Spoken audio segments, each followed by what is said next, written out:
Hello friends, मैं रोहित कुमार। आज का हमारा टॉपिक जो है वो पुराने क्वेश्चन है जो पिछली विभिन्न परीक्षाओं में आए हुए हैं और लाभ हानि से संबंधित है। और इस बात को समझने की कोशिश करो कि 100 जो क्वेश्चन होते हैं परीक्षा में, जैसे CGL है, LDC है, कोई भी परीक्षा हो, उसमें क्या रहता है कि क्वेश्चन ज़्यादा रहते हैं, समय कम रहता है। यानी कि जैसे LDC में ही ले तो 100 क्वेश्चन रहते हैं और 1 घंटे का समय रहता है 60 मिनट का। कहने का मतलब ये 60 मिनट में 100 क्वेश्चन करने हैं, तो एक क्वेश्चन के लिए रहता है 0.6 मिनट। एक क्वेश्चन के लिए 0.6 मिनट, यानी कि कहने का मतलब एक क्वेश्चन आपको करना है 36 सेकंड में, 36 सेकंड में एक क्वेश्चन को हल करना है। क्वेश्चन को पढ़ना है, समझना है, आंसर भी फिलअप करना है और एक्यूरेसी आंसर जो है सही देना है और 36 सेकंड के अंतर्गत करना है। तो इसी चीज़ों को हम ध्यान में रखेंगे। किसी वस्तु को जो पहला जो क्वेश्चन है, जब लाभ और हानि का जो प्रतिशत है वो क्रय मूल्य के बराबर हो, लाभ हानि का प्रतिशत क्रय मूल्य के बराबर हो तो क्रय मूल्य ज्ञात करो। तो किसी वस्तु को ₹24 में बेचने पर उतने ही प्रतिशत लाभ होता है जितना वस्तु का क्रय मूल्य है। वस्तु का क्रय मूल्य ज्ञात करो। यहाँ पे क्या है कि किसी वस्तु को ₹24 में बेचने पर उतने ही प्रतिशत का लाभ होता है जितना वस्तु का क्रय मूल्य, वस्तु का क्रय मूल्य। तो ₹24 है जो जो जो क्या क्या दिया हुआ है, बेचने पर उतने ही प्रतिशत का लाभ हो रहा है। वस्तु को ₹24 में बेचने पर उतने ही प्रतिशत का लाभ हो रहा है, तो वस्तु का क्रय मूल्य। कहने का मतलब ये है, जब क्वेश्चन ऐसा हो कि जो लाभ हानि का जो प्रतिशत है वो क्रय मूल्य के बराबर हो, तो जब लाभ हो रहा हो तो 24 के 2 ऐसे गुणनखंड करो जिनका अंतर जो है, जिनका अंतर 10 हो। 24 के 2 ऐसे गुणनखंड करो जिनका अंतर 10 हो।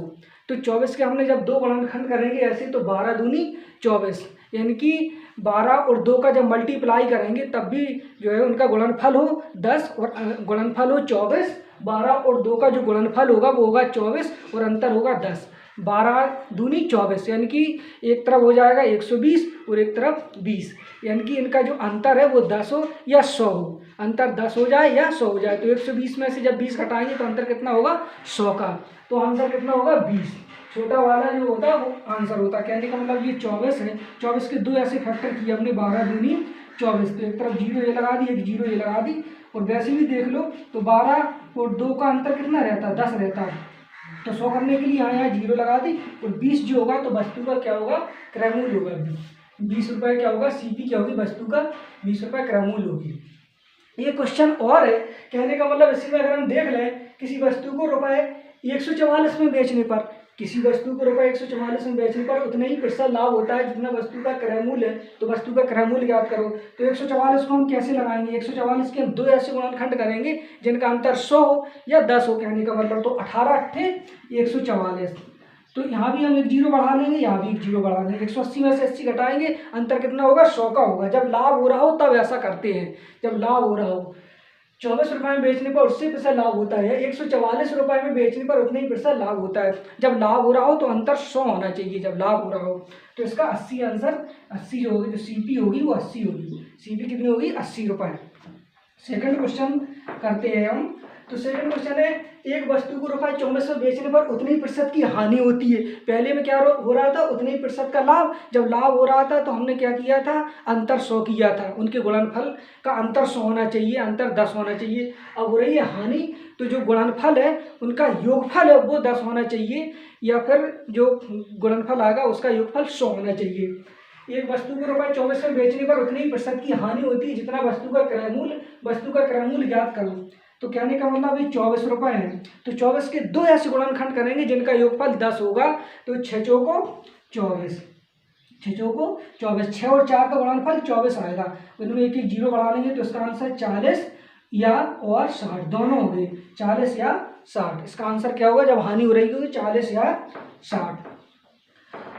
और दूसरा हमने इसी में लिया कि एक वस्तु को ₹21 में बेचने पर उतनी प्रतिशत की हानि होती है जितना पुस्तक का क्रय मूल्य, तो पुस्तक का क्रय मूल्य ज्ञात करो। तो 21 में क्या करेंगे, 21 के भी 2 ऐसे गुणनखंड करेंगे जिनका योगफल 10 हो या जिनका योगफल 100 हो। तो 21 के ऐसे गुणनखंड होंगे 7 तिहाई 21, यानी कि 70 और 30, 70 और 30 बराबर, 70 और 30 को जोड़ देते तो 100 हो जाता। तो इसका आंसर होगा 30 या 70। इसमें दोनों आंसर रहते हैं, 30 या 70। इसको समझने की जो है कोशिश करो। हालांकि इसमें जो है फॉर्मूला भी दिया हुआ है इसके लिए। जैसे जब लाभ हो रहा हो तो 10 इंटू, इसका जो लाभ हो रहा हो तो 10 इंटू अंडर रूट के अंदर 25 और प्लस विक्रय मूल्य 25 प्लस विक्रय मूल्य माइनस के 50। जब लाभ हो रहा हो तब ये वाला जो है फार्मूला लगाते, लेकिन मेरा एक फार्मूला की कोई फार्मूला नहीं। जी है, कोई भी आप सवाल लगाएंगे विदाउट फार्मूला की, मेरा एक फार्मूला की कोई फार्मूला नहीं। और जब लाभ हो रहा हो तो ये प्लस विक्रय मूल्य कर देंगे, जब हानि हो रही हो तो यहाँ पे माइनस लगा देते। लाभ के लिए प्लस विक्रय मूल्य और हानि के लिए माइनस का विक्रय मूल्य। अगला क्वेश्चन जो है, तो इसी तरीके से हमने इसमें एक क्वेश्चन और बना लिया था कि एक पुस्तक को 24 रुपये में, तो 24 के 2 ऐसे गुणनखंड कर दो जिनका योगफल जो है 100 हो जाए। तो 6 चौको 24 और 21 ले लिया था, 21% की हानि हो रही है, तब पुस्तक का क्रय मूल्य तो 721।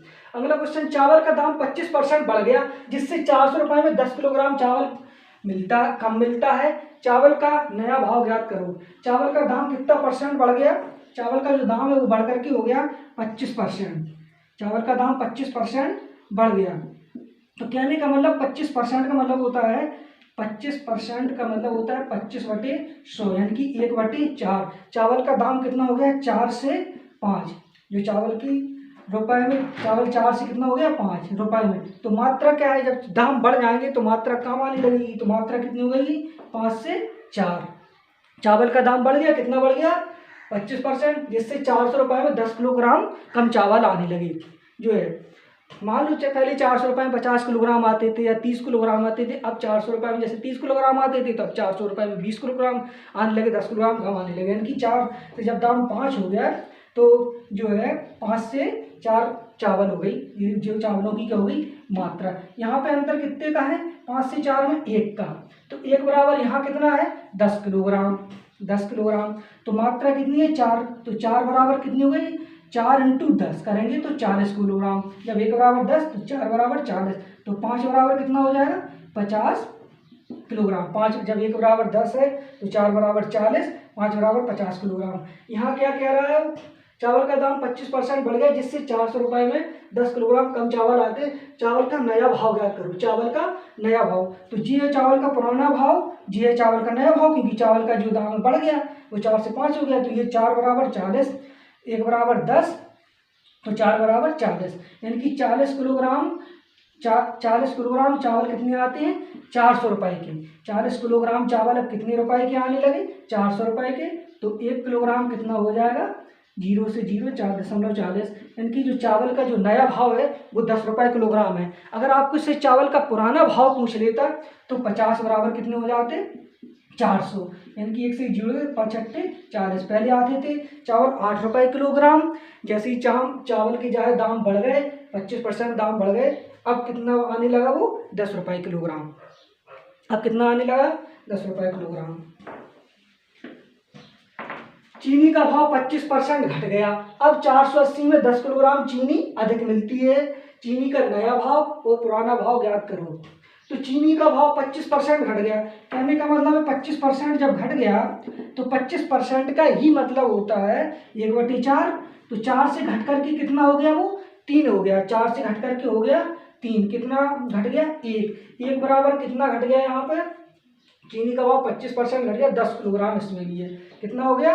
1 बराबर 10। जब ये चीनी की क्या रुपए घट गए, चीनी की 4 से कितने हो गए? रुपए। तो मात्रा कितनी हो जाएगी? मात्रा हो जाएगी 3 से 4। यहाँ पे अंतर कितने का? 1 का। वही 1 बराबर कितना है? 10 किलोग्राम। जब 1 बराबर 10 किलोग्राम तो 4 बराबर 40 किलोग्राम और 3 बराबर 30 किलोग्राम। अब क्या कह रहा है कि 480 रुपये में 10 किलोग्राम चीनी अधिक मिलने लगी। 480 रुपये में, तो 40 बराबर 480, 40 बराबर 480 यहाँ लिख लो। 40 बराबर 480। तो 1 बराबर 0, 4 से 4 एकम 4, 4 दूनी 8, यानी कि 12 चौको 48।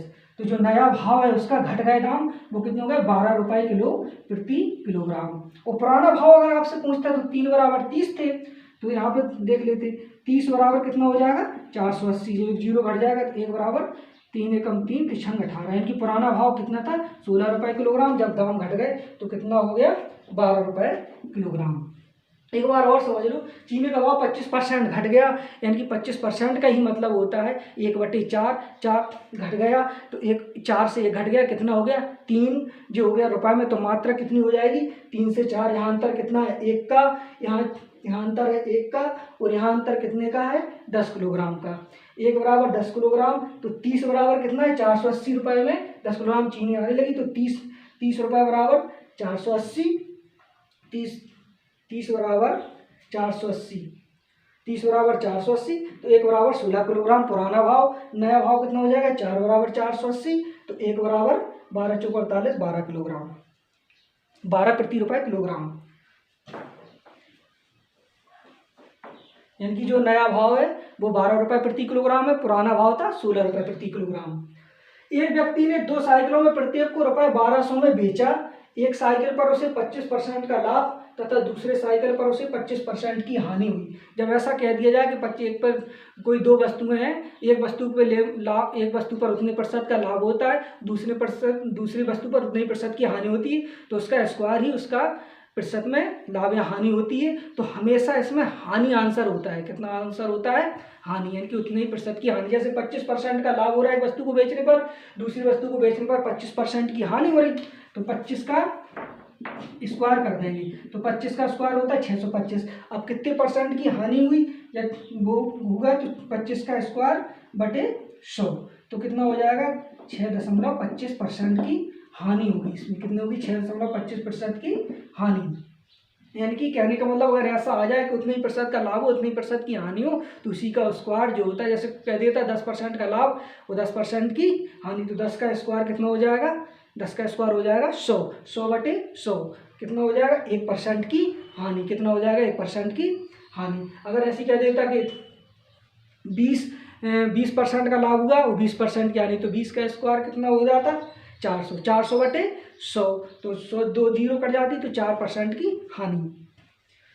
तो अब यहाँ पे देख लो, थोड़ा सा और इसमें ऐड कर दिया हमने कि दोनों पर मिलाकर उसे कितने प्रतिशत लाभ या हानि, तो हमेशा कितनी होती है, ऐसे सवालों में हमेशा हानि होती।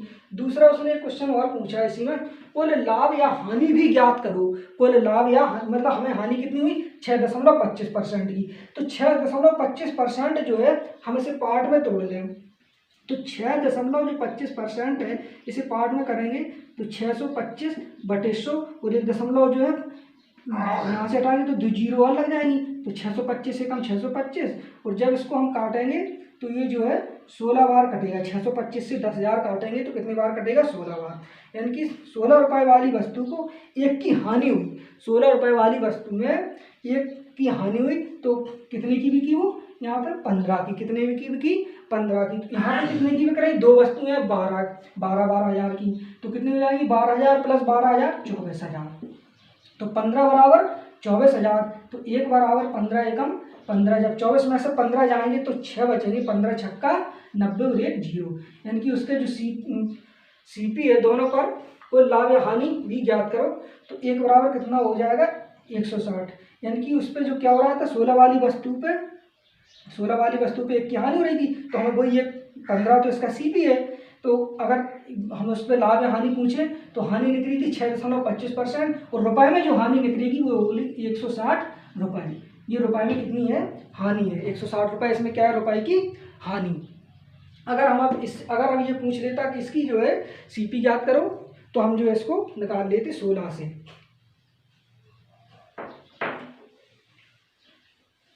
अब देखो, किसी वस्तु को बेचकर हरि को 8% हानि होती है, यदि इस वस्तु को रुपये 300 अधिक में बेचता तो उसे 4% का लाभ प्राप्त होता, वस्तु का क्रय मूल्य ज्ञात करो। ये क्वेश्चन जो है 20/8/2021 की सीजीएल परीक्षा का है। किसी वस्तु को बेचकर हरि को 8% की हानि होती है, किसी वस्तु का क्रय मूल्य जो है 100% होता, तो 100 पे जो है 8% की उसे हानि हुई तो उसने कितने का बेचा 92 का। मान लो उसने इसी वस्तु को उसने 300 रुपये अधिक में बेच दिया, तो उसे 4% का लाभ हो गया। जब 4% का लाभ हुआ तो वो कितने की बिकी 104% की। किसी वस्तु को बेचकर हरि को 8% हानि होती है, यदि वो इस वस्तु को रुपये 300 अधिक में बेचता तो उसे 4% का लाभ प्राप्त होता, उस वस्तु का क्रय मूल्य ज्ञात करो। तो कहने का मतलब ये क्वेश्चन 20/8/2021 की सीजीएल की परीक्षा में आया है। तो 100% वाली वस्तु को उसने पहले 8% हानि पे बेचा तो 92% में बिका। जब उसने 100% वाली वस्तु को 300 रुपये अधिक में बेच दिया, तो 100 रुपये वाली वस्तु को 300 रुपये अधिक में बेच दिया, तो जो है वो उसमें उसको 4% का लाभ हो गया। तो 92 और 104 में अंतर कितने का है 12 का, या यहीं पे जोड़ लेते 8 और 4, 8 और 4 का अंतर कितना 12, और यहाँ पे अंतर कितना देखें 300, यानी कि 12 बराबर 300। तो 1 बराबर 12, 12 दूनी 24, और 30 में से 24 60, यानी कि 1 बराबर 25। और वस्तु हमेशा को जो क्रय मूल्य वो 100 पर काउंट किया जाता, तो 100 बराबर हो जाता 2500 आंसर। 100 बराबर कितना आंसर हो जाता है इसका 2500। इसका आंसर कितना हो जाएगा 2500। अब अगला क्वेश्चन देखो, रीता ने 10 रुपए में 15 पेन खरीद कर, रीता ने 10 रुपए में 15 पेन खरीद कर 15 रुपए में, रीता ने 10 रुपए में 15 पेन खरीद कर 15 रुपए में 10 पेन जो है बेच दिए। 15 रुपए में 10 पेन बेच दिए, बताइए उसे कितने प्रतिशत लाभ या हानि हुई। रीता ने क्या किया कि 10 रुपए में 15 पेन खरीदिए, तो इसको इस तरीके से लिखो, यहाँ पर रुपए और यहाँ पे वस्तु और यहाँ पे सीपी और यहाँ पे एसपी। कहने का मतलब 10 रुपए में 15 पेन उसने जो है खरीदे और 15 रुपए में 10 पेनों को बेचा, तो कितने परसेंट का लाभ हुआ। इसमें क्रॉस मल्टीप्लिकेशन कर दो इस तरीके से, तो 10 10 आराम सीपी कितनी आई 100 और 15 15 225, यानी कि 100 रुपये वाली वस्तु को उसने 225 रुपये में बेचा। जब 100 रुपये वाली वस्तु 225 रुपये में बिकी तो उसे कितने अधिक में बिकी, वो 125 में। कितने अधिक में बिकी 125 में। कहाँ से 100 से। अब कितने प्रतिशत का लाभ हुआ है हानि, तो इंटू 100, तो 100 से 100 कैंसिल, उसे जो है 125% का लाभ हुआ। 125% का क्या हुआ लाभ। इसको समझ लो, रीता ने 10 रुपये में 15 पेन खरीदे, तो रुपये 10 तो पेन की संख्या यहाँ पे वस्तु 15, 10 से 15, फिर 15 रुपये में 10 पेन बेच दिए। 15 रुपये में क्या किए उसने 10 पेन बेच दिए, तो 15 यहाँ लिखेंगे, वस्तु के नीचे 10 पेन लिखेंगे। 10 10 आराम 100 और 15 15 225। सीपी ये होती है, एसपी है, तो सीपी कितनी थी 100 और एसपी कितना है 225। 100 वाली वस्तु 225 में बेच दी, तो 100 वाली वस्तु जब 225 में बिकी तो कितने अधिक बिकी 125। कहाँ से 100 से। कितने परसेंट लाभ 125% लाभ। ये एक क्वेश्चन हम जो है अगर और लिखते तो वो जो है थोड़ा सा वो रह जाता, मतलब समय भी कम था और दूसरा जो है कि जगह भी कम थी। तो ये क्वेश्चन यहीं पे देख लो, ऐसे क्वेश्चन पूछ दिया जाए, विक्रय मूल्य और क्रय मूल्य का अनुपात। विक्रय मूल्य और क्रय मूल्य का जो अनुपात है, विक्रय मूल्य और क्रय मूल्य का जो अनुपात है वो 5:4 है। विक्रय मूल्य क्रय मूल्य का अनुपात 5:4 है, तो लाभ या हानि प्रतिशत ज्ञात करो। लाभ या हानि प्रतिशत ज्ञात करो। ये अभी जो है टीटी की परीक्षा में आए हुए, प्राइमरी में भी पिछली जो रद्द हो गई थी उसमें भी इसी तरीके से क्वेश्चन कि विक्रय मूल्य और क्रय मूल्य का अनुपात 5:4 है, लाभ या हानि प्रतिशत ज्ञात करो। यानी कि विक्रय मूल्य कितना है 5, विक्रय मूल्य है एसपी, सीपी कितनी है 4, तो क्या होगा कि 5, जब विक्रय मूल्य 5 और सीपी कितनी है 4, यानी कि 5 वाली जो वस्तु है वो 4 वाली वस्तु को 5 में बेच दिया गया। इस तरीके से भी समझ सकते हो, क्या क्या किया गया कि 4 वाली वस्तु को 5 में बेच दिया गया। लाभ कितने का होगा 1 का। विक्रय मूल्य क्रय मूल्य में अनुपात 5:4 है, यानी कि 4 वाली वस्तु को 5 में बेच दिया गया, तो लाभ कितने का होगा 1 का। कहाँ से होगा 4 से। तो कितने 1/4 कितने प्रतिशत होता है 25%, या 1/4 × 100, तो कितना हो जाएगा 25% का लाभ। कितना हो जाएगा 25% का लाभ। कहने का मतलब ये क्वेश्चन को आप जो है मतलब विदिन 36 सेकंड में हल कर लो। अगर 36 से 37 सेकंड हुए तो सवाल तो लग जाएगा, नौकरी नहीं लगेगी, क्योंकि टाइमिंग की जो रहती है वो 100 क्वेश्चन रहते हैं 60 मिनट में, यानी कि 1 घंटे में। जब 100 क्वेश्चन इस तरीके से देखो, यानी कि 100 हुए क्वेश्चन और समय कितना होगा 60 मिनट, तो ये इधर से इधर कट जाएगा। तो जो एक क्वेश्चन है उस कितना होगा 6/10, यानी कि 0.6 मिनट। 0.6 मिनट है, इसको सेकंड में बदलोगे तो 0.6 × 60 सेकंड, 1 मिनट में 60 सेकंड हो जाए, तो ये होगा 360, 1 यहाँ लग जाएगा यहाँ पे, तो ये 36 सेकंड, यानी कि ये क्वेश्चन के लिए 36 सेकंड मिलते हैं आपको हल करने के लिए। तो मेरे कहने का मतलब है विदिन सेकंड में हम कैसे हल करें, इन सारे सवालों को हम जानेंगे। इनके एक नोट्स बनाइए और बाकी जो किताबें उठा करके और आप कोई भी क्वेश्चन लगाइए, उनमें से हर एक टाइप की चल रही है। धन्यवाद।